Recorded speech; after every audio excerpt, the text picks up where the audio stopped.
Bismillahirrahmanirrahim. Asyhadu an la ilaha illallah wa asyhadu anna Muhammadar Rasulullah. Allahumma fassalli wa sallim wa syarrif wa karrim azim ala sayyidina Muhammadin.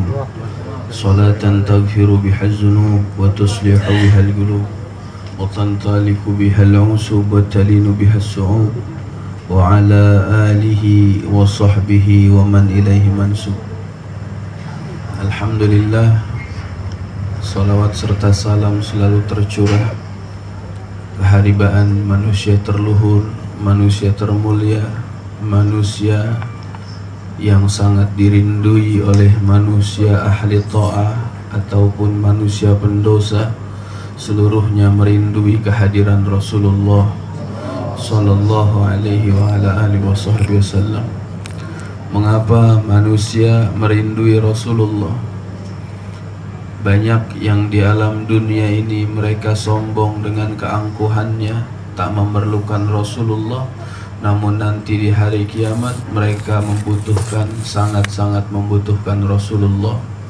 Seluruh manusia fi zamani nabiyuna Adam ila akhir zaman, dari zaman Nabi Adam alaihi salatu wassalam hingga akhir zaman, seluruhnya memerlukan Sayyidina Muhammad, seluruhnya membutuhkan Rasulullah sallallahu alaihi wa ala alihi wa sahbihi wasallam. Hadza syahrullah, ini adalah bulan Allah subhanahu wa ta'ala.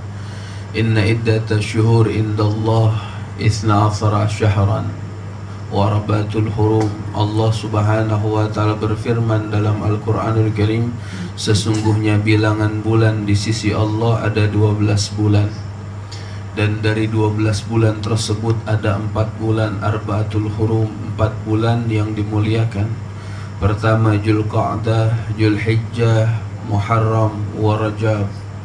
Bulan Dzulqa'dah, bulan Dzulhijjah, bulan Muharram, dan bulan Rajab, bulan yang dimuliakan oleh Allah subhanahu wa ta'ala. Seraya Rasulullah sallallahu alaihi wa ala alihi wasallam bersabda, Inna Rajab syahrullah, bulan Rajab adalah bulan Allah.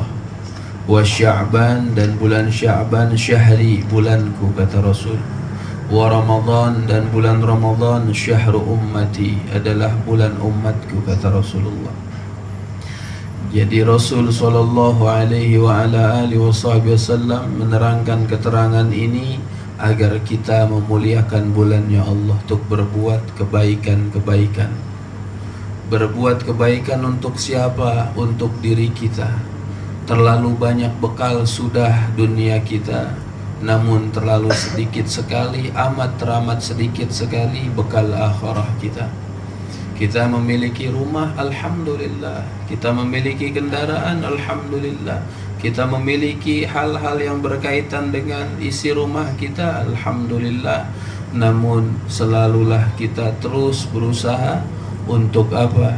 Untuk terus menambah lagi peralatan akhirah kita, menambah lagi bekal-bekal akhirah kita, agar Allah subhanahu wa ta'ala memuliakan kita. Bulan Rajab, bulan penuh keberkahan dari Rabbul Jalil, Allah Jalla wa'ala.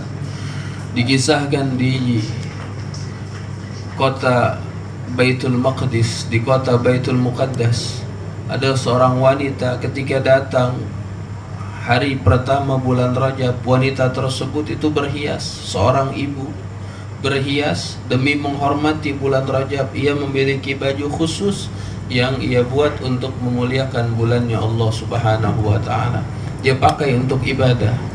Semisal kita itu seperti mukena gitu, dia pakai mukena, pakai minyak wangi, dan membaca surah Al-Ikhlas setiap hari Isna Ashar. Di bulan Rajab beliau membaca surat Al-Ikhlas sebanyak-banyaknya, dia baca.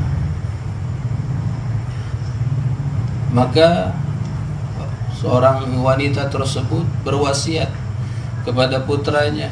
Seorang ibu tersebut berwasiat kepada putranya, wahai putraku, apabila aku wafat, tolong pakaian yang aku kenakan untuk beribadah di bulan Rajab kau jadikan sebagai kain kafanku. Maka tahun berganti tahun, bulan berganti bulan, masuk bulan Rajab kembali, wafat ibunda tersebut di bulan Rajab. Dan telah lupalah putranya karena telah lama mungkin wasiat tersebut ditulis. Akhirnya si ibundanya itu dikuburkan bukan memakai pakaian, bukan memakai kain kafan yang telah diwasiatkan oleh ibunda tersebut, dikuburkan. Setelah dikuburkan, si putranya bermimpi bahwa ibundanya marah, "Wahai putraku, mengapa kau tidak menjalani wasiatku?" Karena wasiat hukumnya wajib dijalankan apabila itu berkaitan dengan ketaatan. Apabila berkaitan dengan kemaksiatan, dilarang wasiat itu dijalankan. Ini wasiat yang berkaitan dengan kebaikan mesti dijalankan. Kenapa engkau tidak menjalani wasiatku, wahai putraku? Ternyata putranya tersebut lupa, ini tempat mukena ini udah lama, udah nggak layak sebagai kain kafan, mending yang baru saja. Padahal asarul ibadah, maksud si ibu ini yang telah wafat, ketika ia wafat tolong dipakaikan sebagai kain kafan itu mukena yang dipakai buat ibadah, karena setiap benda ibadah kita itu mengandung asarul ibadah, mengandung bekas ibadah. Jadi setiap apa yang kita pakai itu mengandung athar. Satu bukti ada ketika ada seorang yang mana seorang tersebut, ya, Allah Subhanahu wa ta'ala uji dengan penyakit mudah dirasuki oleh syaitan. Ada seorang pulang dari majelis ilmu, ia memegang tasbih selalu. Di majelis ilmu ia memegang tasbih, berzikir, membaca nama Allah, membaca nama Nabi. Ketika pulang, ia melihat ada saudaranya itu ketakutan sehingga menyingkirlah syaitan dari tubuhnya. Nah, ini diantara lain adalah atsarul minal ibadah. Bekas ibadah itu tampak di hadapan syaitan sehingga mereka takut, enggan untuk menghampiri kita. Seperti itu. Jadi si ibunya menginginkan bekas pakaian ibadahnya dipakai sebagai kain kafan, namun putranya enggan memakaikan.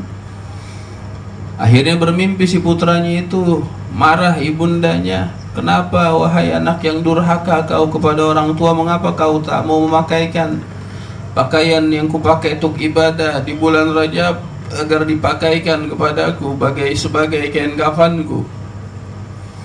Bangun si putranya ketakutan, langsung buru-buru ia ke makam ibundanya. Dia gali lagi makam ibundanya, ternyata tidak ada. Ternyata tidak ada. Hadza kisah sahihah, ini adalah kisah yang sahih yang mana banyak diterangkan oleh ulama, termasuk Imam Masjid Palestina. Ya, kemarin belum lama, sekitar beberapa bulan yang lalu, Al-Fakir saya jumpa Imam Palestina di mana, di Nusa Loka, BSD City. Itu menceritakan tentang kisah-kisah keajaiban kota Palestina. Masya Allah, tabarakallah, banyak keberkahan. Baitul Maqdis adalah Palestina. Jadi seorang yang memuliakan bulannya Allah Subhanahu wa ta'ala dengan menuntut ilmu, Allah Subhanahu wa ta'ala memberikan keberkahan pada dirinya. Mengapa sering kita didatangi oleh hal-hal yang tak mengenakkan diri kita? Mengapa kita sering disuguhkan dengan hal-hal yang tak kita sukai? Boleh jadi hal-hal yang disuguhkan oleh Allah Subhanahu wa ta'ala kepada kita itu adalah keburukan masa lalu kita. Maka Allah Subhanahu wa ta'ala ingin mengingatkan kembali agar kita semakin dekat kepada Allah Subhanahu wa ta'ala. Sering Allah Subhanahu wa ta'ala menyuguhkan hal-hal yang tak mengenakkan di diri kita, di hadapan kita, berupa ujian, berupa permasalahan, karena Allah Subhanahu wa ta'ala ingin membersihkan kesalahan kita sedikit demi sedikit, ihda. Maka Allah Subhanahu wa ta'ala terus menguji kita. Di bulan Rajab ini bukan bulan untuk nikmat-nikmatan, bukan bulan untuk enak-enakan, bukan bulan untuk berleha-leha. Bulan Rajab ini adalah bulan menanam. Jikalau kita tahu bulan Rajab ini bulan menanam, perbanyaklah tanaman-tanaman kebaikan. Yang belum khatam Al-Quran, khatamin. Yang punya utang puasa, lunasin utang puasa. Kita kadang-kadang lebih takut kalau ditagih sama debt collector, gemeteran. Didatengin 3 kali udah kita minjem sono buat bayar utang sama debt collector. Tapi kalau sama Allah punya utang, kita pura-pura lupa. Tidak ditagih oleh Allah. Allah sangat sayang kepada kita, sangat memuliakan kita, cinta kepada kita. Adakah yang lebih mulia melebihi kemuliaan Allah? Adakah yang maha berkasih sayang kepada kita selain Allah? Tentu hal yang sangat indah, yang sangat baik adalah Allah. Sampai malam hari ini Allah hadirkan di majelis ini berkah kemuliaan Allah, keagungan Allah, kewibawaan Allah, sehingga kita dihadirkan oleh Allah untuk menghadiri majelis ilmu ini. Ini keberkahan. Allah ingin kita hidup bahagia, penuh keberkahan dunia dan di akhirat. Ketika Rasulullah sallallahu alaihi wa ala alihi wasallam di Isra Mi'rajkan oleh Allah Subhanahu wa taala. Ja'ani Jibril, datang kepadaku, yakni malaikat Jibril alaihi salatu wassalam. Datang hadapan Rasul sallallahu alaihi wasallam malaikat Jibril dan membawa Rasulullah, malaikat Jibril, untuk menghadap ke hadapan Rabbul Jalil Allah Jalla wa ala. Dan ra'aitu lailatal mi'raj, aku melihat ketika aku di Isra Mi'rajkan oleh Allah Subhanahu wa ta'ala. Ra'aitu lailatal mi'raj, aku melihat sesuatu ketika aku di Isra Mi'rajkan oleh Allah Subhanahu wa ta'ala. Naharan, sebuah sungai yang mana ma'uhu, airnya lebih manis daripada asal, lebih manis daripada madu. Wa thibu minal misk, lebih wangi dari minyak misk. Wa barad minas salj, lebih dingin daripada salju. Lima hadza ya Jibril, aku bertanya, untuk siapa sungai ini, seindah ini, sedahsyat ini? Tak ada di alam bumi semisal ini. Bahkan manusia tidak pernah berpikir sedikit pun bisa melihat atau menyentuh sungai semacam ini. Malaikat Jibril menjawab, liman shalla alaika fi syahril Rajab, untuk siapa saja yang membaca salawat kepadamu di bulan Rajab. Sallu ala Nabi. Jangan kita berpikir bahwa salawat itu adalah hal yang membosankan. Jangan sampai kita berpikir dengan kita membaca salawat Rasul sallallahu alaihi wa ala alihi wasallam tidak mengenali kita. Rasulullah sangat mengenali kita. Rasulullah sangat ingin kita diberkahi hidup oleh Allah Subhanahu wa ta'ala. Maka jalanilah apa yang diperintah oleh Rasul sallallahu alaihi wa ala alihi wasallam. Kita akan menyambung bab pengharaman-pengharaman bagi siapa saja yang batal wudunya. Wa yahrumu 'ala dzunubi, dan diharamkan bagi siapa saja yang junub. Sittatu asya'a, 6 perkara. Pertama, as-salatu, salat. Seorang yang junub haram hukumnya untuk melaksanakan salat. Seraya dalam hadis Rasul sallallahu alaihi wa ala alihi wasallam bersabda, la yaqbalallahu salatan bighairi tahur. Tidak diterima salat seseorang tanpa bersuci. Wala sadaqah min ghulul, dan tidak diterima seorang bersedekah dengan harta yang haram. Na'udzubillah summa na'udzubillah min zalik. Jadi seorang yang junub haram bagi dirinya mengerjakan sholat. Junub seperti mimpi, seperti hubungan suami istri yang sudah berkeluarga. Nah itu junub itu wajib mandi. Jangan pernah kita memaksa. Jika kita junub, waktu sholat sudah tiba, air tidak ada, ya, kita langsung segera sholat. Terlarang, dilarang oleh Allah Subhanahu wa ta'ala. Jadi mesti mandi dulu, setelah mandi baru berwudu.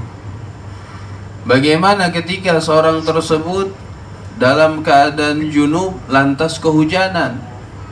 Dia dalam keadaan junub, dalam keadaan duduk tapi posisinya dalam keadaan junub.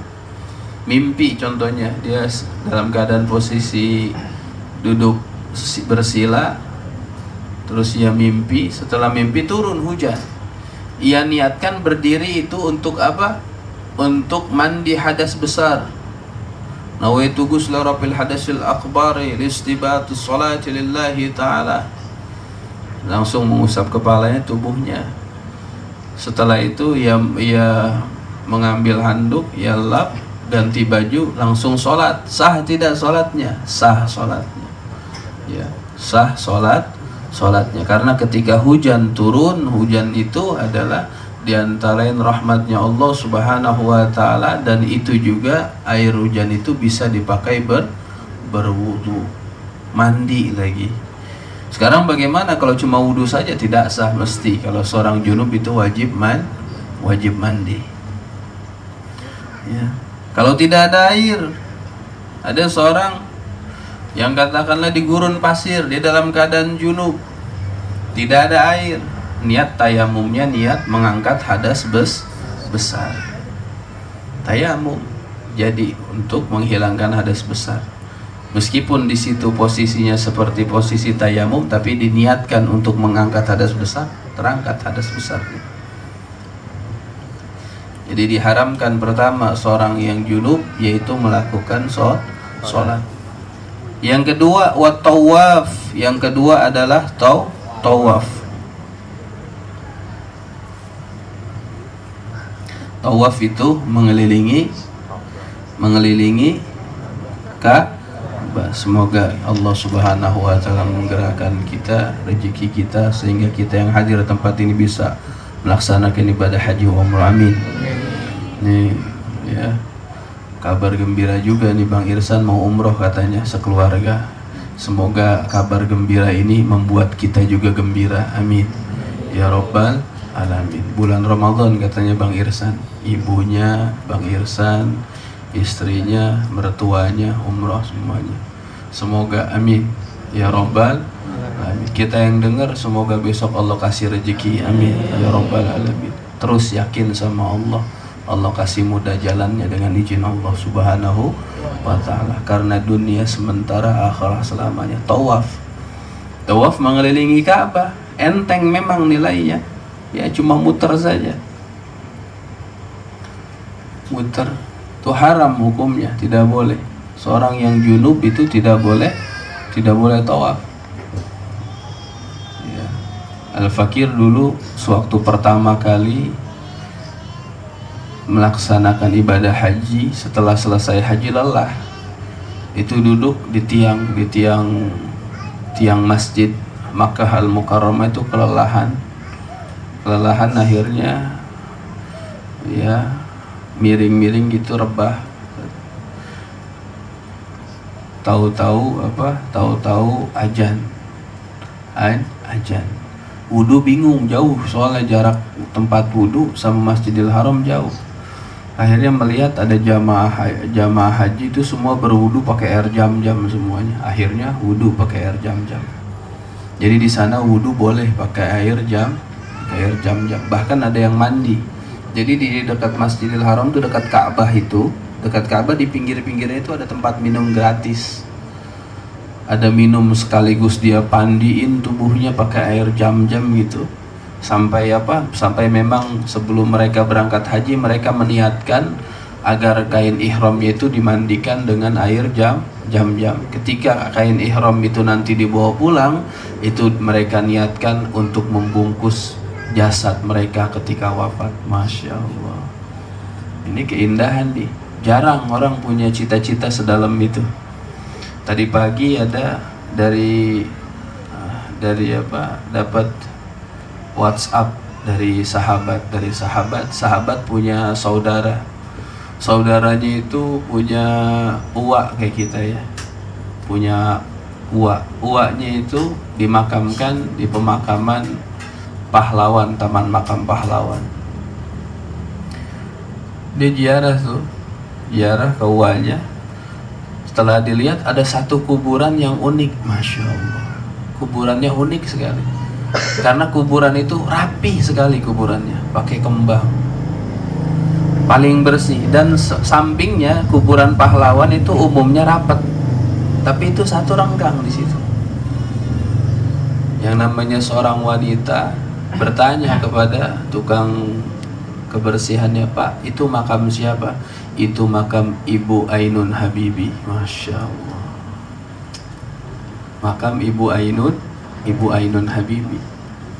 Pak Habibie itu kadang hari Jumat datang, kadang dua hari sekali datang ke sini. Kalau beliau tidak datang, dalam 3 hari beliau menyuruh ada tukang pembersih khusus untuk membersihkan makam istri beliau, Ibu Ainun Habibi. Masya Allah, ini Ibu Ainun Habibi ini seorang yang dermawan. Di antara lainnya Rumah Sakit Sintanala itu, ya, buah karya beliau, buah apa disebutnya, buah perjuangan beliau. Sampai datang Princess Lady Diana kalau nggak salah ke sana, ke Sintanala. Itu sampai dibersihkan sebegitunya. Dan tukang bersih itu ditanya juga, "Itu kok makam sampingnya kosong, makam Ibu Ainun Habibi?" "Itu Pak mantan presiden Pak B.J. Habibie yang sudah mesen, nanti kalau wafat mau dimakamkan di sampingnya." Masya Allah, bayangin, pernah nggak kita kepikiran sampai ke situ? Bahkan yang kita pikirin, gampang, selapajang masih lebar. Masya Allah. Coba deh ya, kita nanam saham akhirat, beli tanah 100 meter buat nguburin kita. Jadi keluarga kita khusus ngeziarahin kita nanti. Nggak rugi, nggak rugi. Tercucut berucut kita tuh semuanya pada ngerapihin kuburan kita.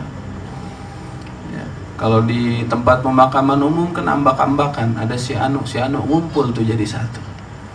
Maka sebaik-baik cita-cita adalah kalian meniatkan di hati kalian ingin dimakamkan di samping ulama salihin, sebagaimana siapa? Sebagaimana niatnya Sayyidina Umar bin Khattab radhiyallahu anhu, sebagaimana niatnya Sayyidina Abu Bakar Siddiq bin Abi Quhafah radhiyallahu anhu ketika menjelang sakitnya Khalifah Sayyidina Abu Bakar Siddiq bin Abi Quhafah radhiyallahu anhu, "Wahai putriku, aku ingin sekali dimakamkan di samping makam Rasulullah kekasihku."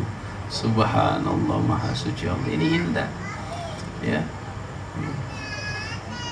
Niatkan tawaf itu bulat.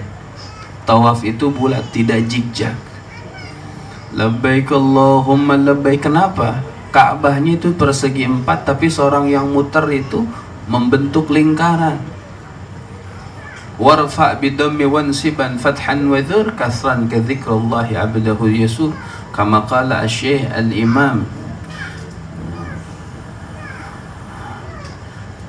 Ibn Malik fi kitab Alfiyah Ibn Malik, dalam kitab Alfiyah Ibn Malik, warfa bidammi wansiban fathan wa dhur, bulatkan niat kalian, fathan wa dhur, fathah dengan apa? Rafa dengan fathah. Jadi ketika seorang itu meniatkan sesuatu sungguh-sungguh, ia bulatkan niatnya, ia bulatkan tekadnya, maka ia akan diangkat derajatnya oleh Rabbul Jalil Allah Jalla wa'ala. Dengan apa seorang terangkat? Dengan zikran katsir, dengan ia mengingat Allah sebanyak-banyaknya. Ya ayyuhalladzina amanu uzkurullaha dzikran katsira. Hai orang-orang yang beriman, kata Allah Subhanahu wa taala, perbanyaklah mengingat Allah. Ini perintah dari Allah Subhanahu wa taala. Kalau kita diperintahkan oleh dosen kita, kalau kita diperintahkan oleh manajer kita, justru kita akan segera menjalankannya. Bagaimana kalau perintah Allah? Maka kalau kita mendahului perintah Allah, Allah berkahi insyaallah. Allah kabulkan harapan kita. Allah kasih sehat kita. Ya, di bulan Rajab ini tawaf dilarang seorang yang junub salat dan tawaf. Wa mashul mushaf, dan memegang Al-Quran haram hukumnya. Kemarin batal wudu haram, ini itu yang punya junub juga sama. Sebenarnya masih satu fase ini dengan batal wudu.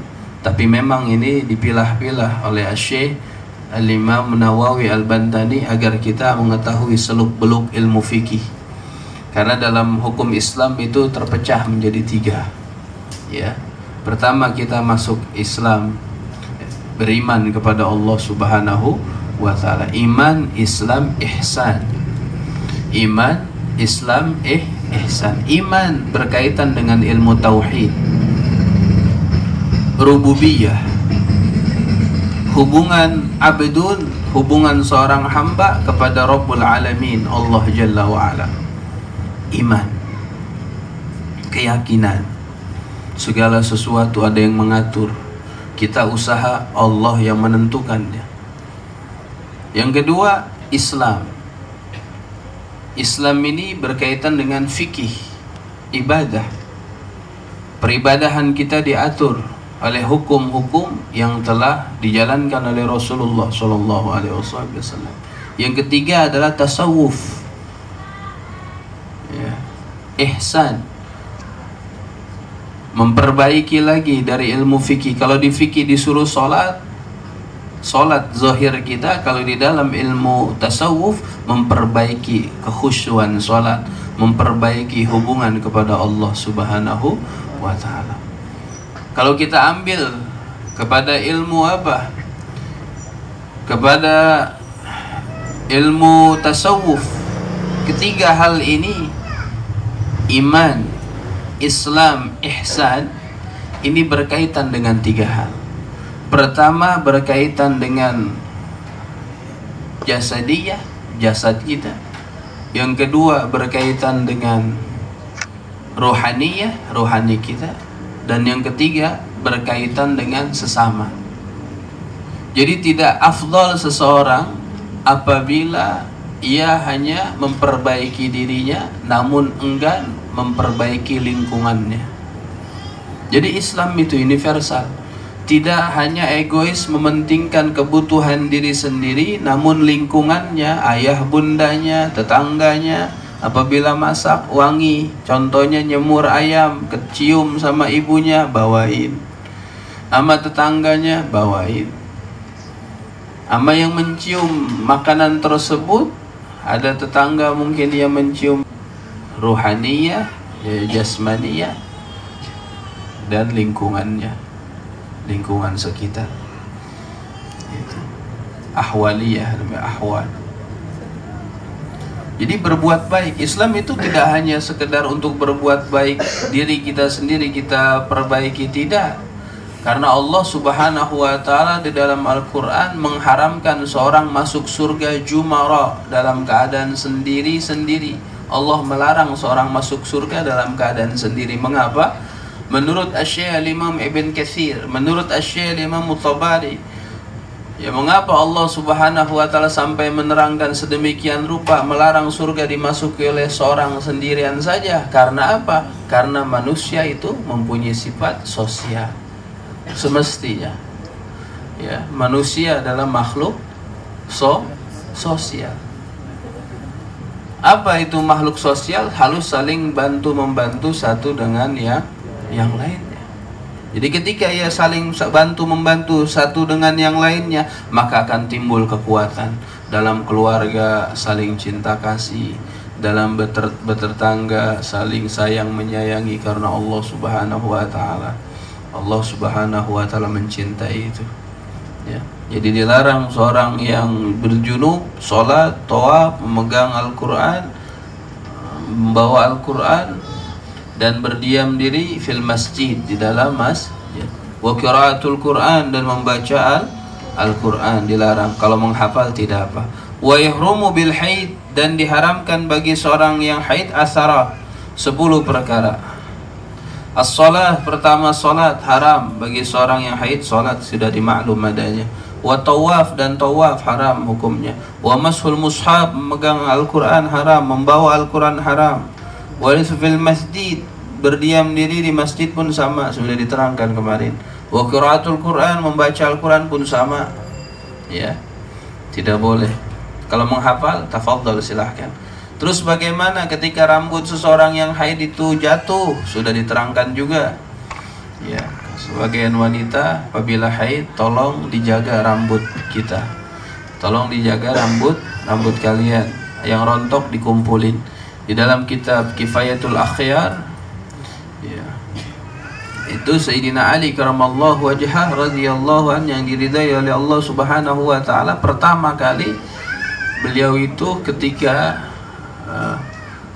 kuku beliau itu copot dan rambut beliau itu ada yang rontok, beliau kumpulkan dan ditanya oleh sahabatnya, "Wahai Amirul Mukminin, mengapa engkau berperilaku seperti itu, mengumpulkan kuku dan rambut?" "Aku khawatir rambut dan kuku ini dalam keadaan junub, belum aku mandikan. Aku khawatir nanti di hadapan Allah, Allah Subhanahu wa taala akan bertanya, 'Wahai Ali, mengapa kau tidak memandikan kuku dan rambut ini dalam keadaan junub, kau membiarkannya?'" Jadi banyak di kita itu ada yang nanya, kenapa sih kalau wanita haid suka ngumpulin rambut? Itu bid'ah apa enggak? Enggak bid'ah, itu mah ada keterangannya dalam kitab Kifayatul Akhyar, ya,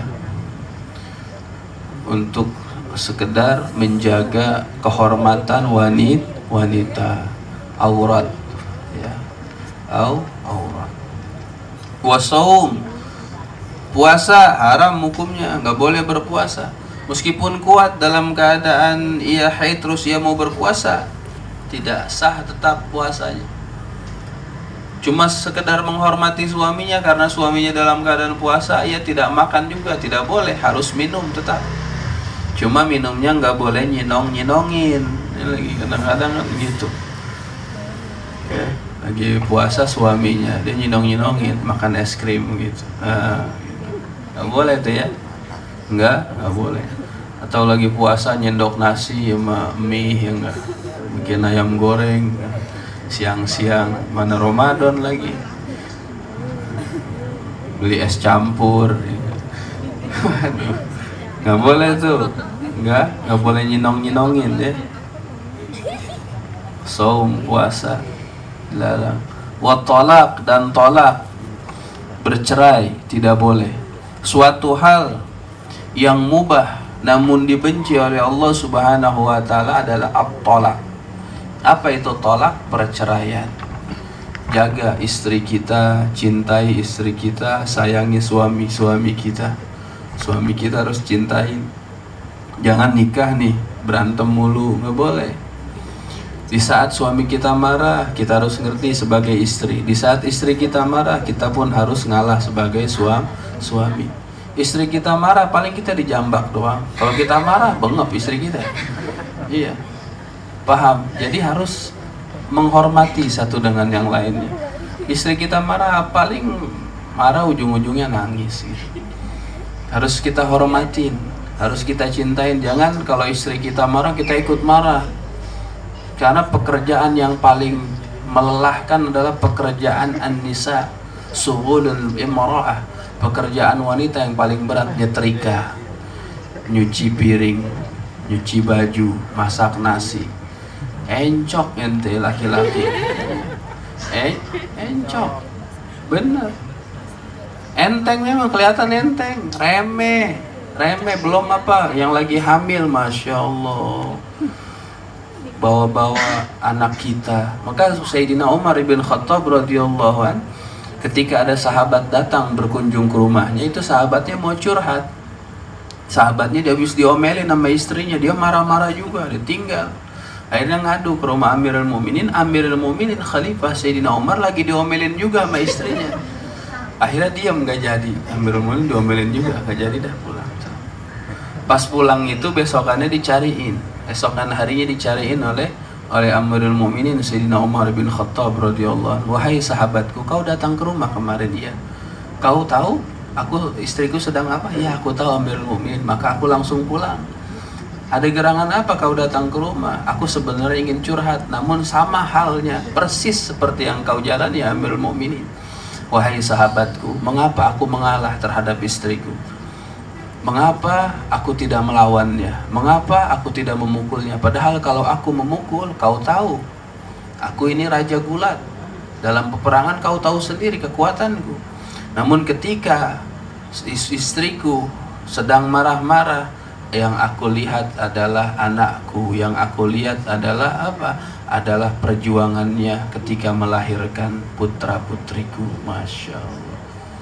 Perjuangan kita nggak sampai hidup dan mati, istri kita itu sampai hidup dan mati.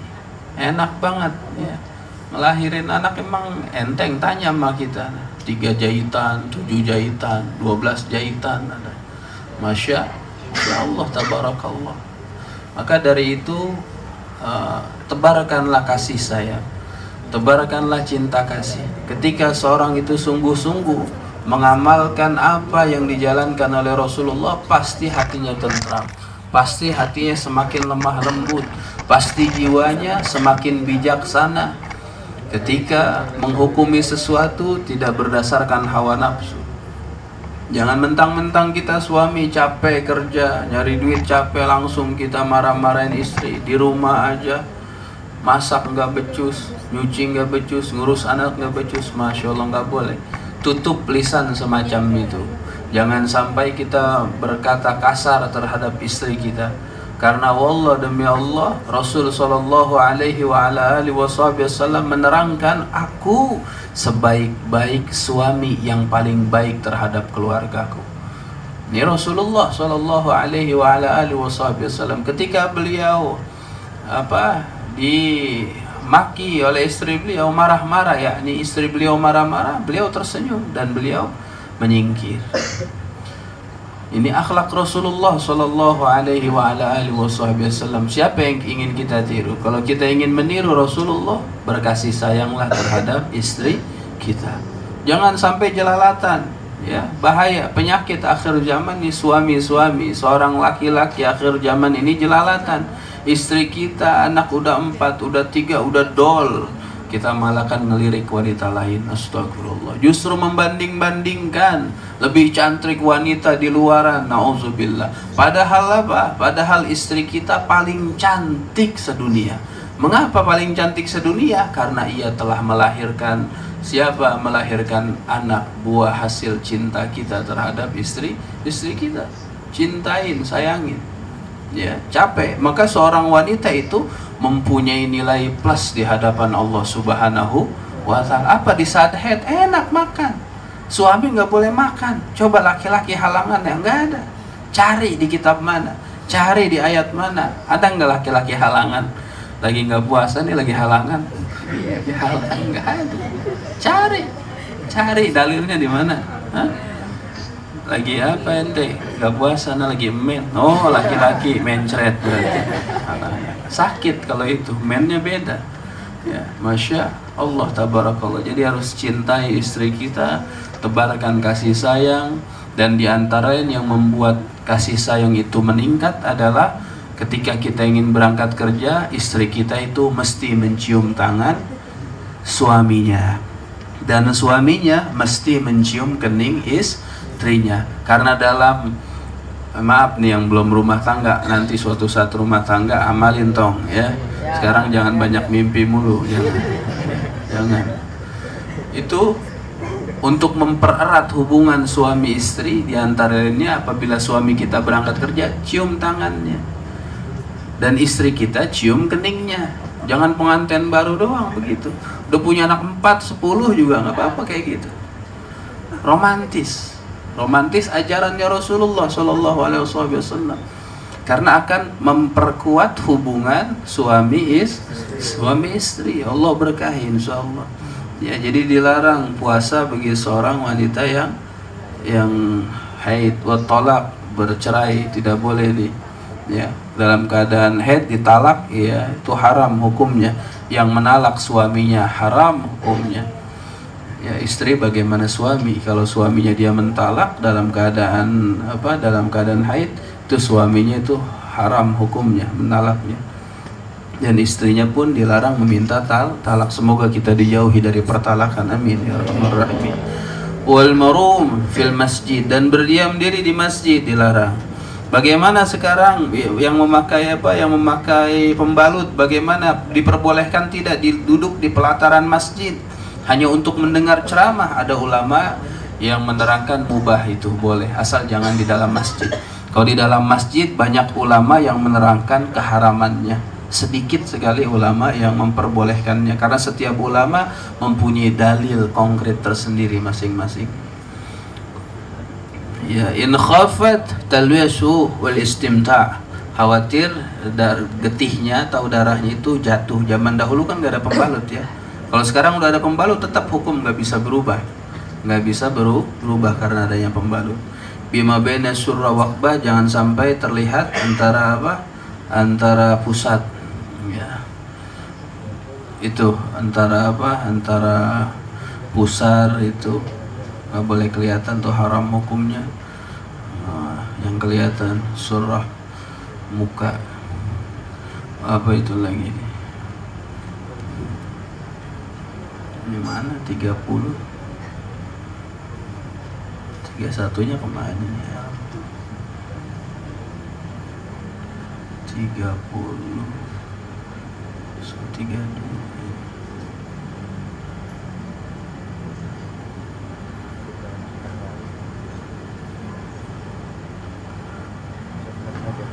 Hilang halaman. Ya, semoga Allah Subhanahu wa taala memberikan keberkahan kepada kita, amin ya rabbal alamin. Ini halaman 30 sampai halaman 30, tolong catat sampai halaman 30. Halaman 31-nya hilang soalnya nih ya. Jadi alhamdulillah cukup sekian. Semoga Allah Subhanahu wa taala memberikan keberkahan kepada kita, amin ya rabbal alamin. Semoga di bulan Rajab ini Allah Subhanahu wa taala memberikan keberkahan rezeki yang melimpah kepada kita, amin. Memuliakan kita, Allah Subhanahu wa taala memberikan kesehatan kepada ibu bapak kita yang rumah tangganya kurang baik. Semoga Allah Subhanahu wa taala perbaiki rumah tangga kita kembali, amin ya rabbal alamin. Yang malam hari dalam keadaan sedih, semoga Allah Subhanahu wa taala berikan senyuman, keindahan di hatinya, amin. Yang malam hari ini memiliki banyak hajat pekerjaan, semoga Allah Subhanahu wa taala memudahkan urusan pekerjaannya, amin. Tetap yakin bahwa setiap apa yang kita pinta Allah dengar, apa yang setiap kita harapkan Allah Subhanahu wa taala pasti mengabulkannya. Namun keyakinan pada saat ini yang sangat dibutuhkan, yakin terus ketika kita berdoa, Allah as-sami'u du'a, yang maha mendengar. Allah as-sami'u du'a, yang maha mendengar. Allah as-sami'u du'a, yang maha mendengar. Allahumma salli wa sallim ala sayyidina Muhammadin fil awwalin. Allahumma salli wa sallim ala sayyidina Muhammadin fil akhirin. Wa barik wa sallim wa radiyallahu tabaraka wa ta'ala ala ashabi sayyidina Rasulillah ajma'in. Allahumma salli wa sallim wa syarif wa karim wa azim ala sayyidina Muhammad. صلاة تغفر بها الذنوب وتصلح بها القلوب وتنطلق بها العصب وتلين بها الصعوب وعلى آله وصحبه ومن إليه منسوب. إلهي توجهنا إليك بتوبتي فأمرنا خليص طهر قلوبنا ومن علينا بالقبول وصر بنا إلى منحل تمكيك حتى تدولنا يا أرحم الراحمين ويا أجود الأجودين ويا راحم المساكين ويا مجب السائلين. ربنا ظلمنا أنفسنا وإن لم تغفر لنا وترحمنا لنكونن من الخاسرين. ربنا لا تزغ قلوبنا بعد إذ هديتنا وهب لنا من لدنك رحمة إنك أنت الوهاب. يا ربي واجمعنا وأحبابا لنا في ذلك الفردوس يا رجوانا. يا ربي واجمعنا وأحبابا لنا في ذلك الفردوس يا رجوانا. واقض لنا الحاجات واغسل ختمنا عند الممات واصلحا عقبانا يا كريم. اللهم بارك لنا في رجب وشعبان وبلغنا رمضان. اللهم بارك لنا في رجبنا وشعبان وبلغنا رمضان. اللهم بارك لنا في رجبنا وشعبان وبلغنا رمضان. Wahai Allah, berikan keberkahan kepada kami di bulan Rajab, berikan pula keberkahan kepada kami menjelang bulan Sya'ban, dan sampaikan umur kami yang hadir di tempat ini di bulan suci Ramadan. Ya Arhamar Rahimin, Ya Arhamar Rahimin. Rabbana zalamna anfusana wa illam taghfir lana wa tarhamna lanakunanna minal khasirin. Rabbi ighfirli wa liwalidayya warhamhuma kama rabbayani shaghira. Ampunkan dosa ayah bunda kami wahai Allah. Ampunkan dosa ibu bapa kami ya Allah. Ampunkan dosa ibu bapa kami yang masih hidup, yang telah wafat. Berikan keberkahan alam kuburnya ya Arhamar Rahimin. Berikan keberkahan, berkah kami hadir di majlis ilmu ini ya Arhamar Rahimin. Limpahkan pahala kepada mereka yang telah wafat ayah bunda kami, sehingga mengalir keberkahan di alam barzahnya ya Arhamar Rahimin. Berikan keberkahan kepada ayah bunda kami yang masih hidup. Berikan kesehatan, keberkahan pada mereka ya Akramal Akramin, ya Ajwadal Ajwadin. Ya Allahumma aghnina bihalalika an haramika, bi ta'atika an ma'siyatika, wa fadlika amman siwak. Rabbana آتنا في الدنيا حسنة وفي الآخرة حسنة وقنا عذاب النار. وصلى الله على خير الخلق سيدنا محمد وبفضل سبحان ربك رب العزة عما يصفون. السلام على المرسلين والحمد لله. يا أرحم الراحمين يا أرحم الراحمين يا